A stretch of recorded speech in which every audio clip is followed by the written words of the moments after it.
Hi mga Mima! Rhoda is here. Kung ang estimated due date mo ay January, February, or March 2026, this video is for you. Let's talk about your SSS maternity benefit qualifying period, suggested contribution months, and how to get the maximum 70,000 SSS maternity benefit. Ano ba ang qualifying period? Ang qualifying period ay ang 12-month period bago ang semester ng delivery mo at dapat meron kang at least 3 to 6 months of contribution during that qualifying period para qualified kang mag-apply for SSS maternity benefit. Pero kung gusto mo ng maximum benefit, aim for 6 months of contribution at maximum rate. So, kailan ba ang qualifying period ko?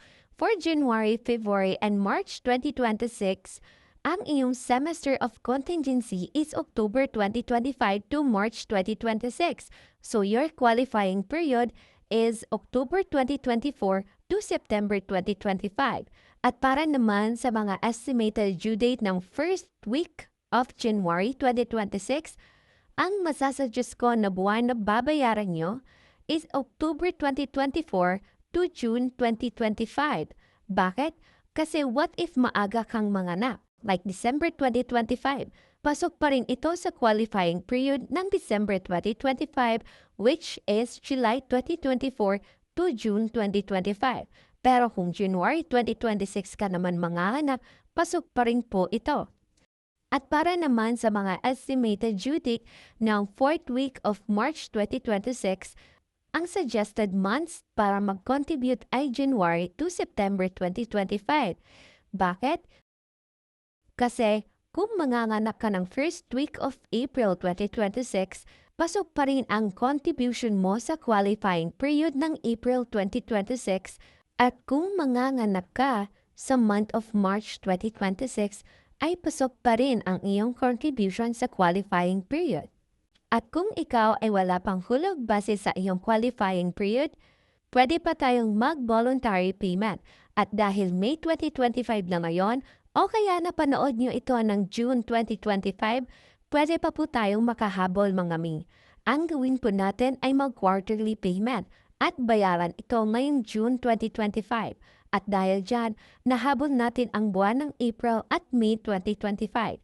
Kung napanood mo ito ngayong December 2025 o kaya October, November 2025 at tinatanong mo kung pwede pa bang habulin na mag-contribute sa year 2024 o kaya sa January to September 2025 dahil ito ang iyong qualifying period, hindi na po pwedeng habulin ang contribution mo. So kung wala kang hulog during your qualifying period, hindi ka makaka-claim o hindi ka qualified na mag-apply ng SSS maternity benefit. Kailangan bang sunod-sunod ang hulog ko? Hindi po. Basta may at least 3 to 6 months contribution during your qualifying period, pwede ka nang mag-apply ng SSS maternity benefit. So magkano ba ang dapat kong ihulog?